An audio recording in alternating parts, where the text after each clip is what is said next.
বিজয় মেলা হচ্ছে রংপুর জেলা স্কুলের মাঠে। এটা বিজয় মেলা 16 থেকে 18 তারিখ 3 দিন। এই বিজয় মেলা শেষ হওয়ার পরে আবার 18 থেকে 28 তারিখ টোটাল 10 দিন বিসিক মেলা আছে, অর্থাৎ আমরা পুরো 13 দিনের মেলা পাচ্ছি। আমাদের মেলার মধ্যে আমার স্টল নাম্বার হচ্ছে 84 নম্বর এবং আমার স্টলের নাম হচ্ছে এসএস ফ্যাশন। আমার বাসায় বুটিক আছে এবং আমার একটা অনলাইন পেজ আছে এসএস ফ্যাশন নামে। মেলার আলহামদুলিল্লাহ অনেক ভালো একটা মেলা চলছে। মেলাতে আমরা অনেক সাড়া পাচ্ছি এবং এবারের বিসিক মেলা অনেক হিউজ আকারে করা হয়েছে। টোটাল 130টার বেশি স্টল আছে। এছাড়া বাচ্চাদের রাইডসের ব্যবস্থা করেছে। তো আপনারা এখানে আসবেন, ঘুরবেন, বাচ্চারাও এখানে খেলতে পারবে। এখানে আমাদের কোয়ালিটিফুল অনেক প্রোডাক্ট পাবেন। আমরা যারা এখানে বিসিকের উদ্যোক্তা আছি তারা সাধারণত লো কোয়ালিটির প্রোডাক্ট আমরা ব্যবহার করি না বা সেল করি না।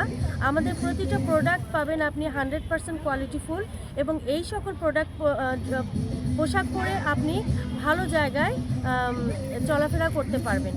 এবং এখানে আমার স্টলে আপনি 700 থেকে 1200 টাকার দামের থ্রি পিস পাবেন। এছাড়া আমার স্টলে শাল পাবেন। আমার স্টলে শাল আছে, উলের শাল আছে, বিভিন্ন কোয়ালিটির শাল আছে। দাম মোটামুটি আপনার রিজনেবলেরই পাবেন। বিজয় মেলাটা অনেক ভালো লাগলো। আমরা চাই যে বিজয় মেলাটা প্রতিবারে এরকম। এখানে আসার কোনো আমাদের প্রস্তুতি ছিল না, কিন্তু এখানে আসলাম। আমরা কলেজে আসছিলাম, তো ফ্রেন্ডরা সবাই বলতেছে যে চলো বিজয় মেলায় যাই। এখানে আসলাম, আসার পর অনেক ভালো লাগতেছে। বিজয় মেলা আমরা অনেক কিছু কেনাকাটা করলাম। আমার ফ্রেন্ডরা কেউ চাদর কিনলো, কেউ পাপোশ কিনলো, আমি এই চাদরটা কিনলাম। এখানে এসে আবার আমাদের 2-3 জন ফ্রেন্ডের সাথে দেখা হয়ে গেল। তবে বিজয় মেলাটা অনেক ভালো লাগলো। আমরা চাই যে বিজয় মেলাটা প্রতিবারে এরকম হোক।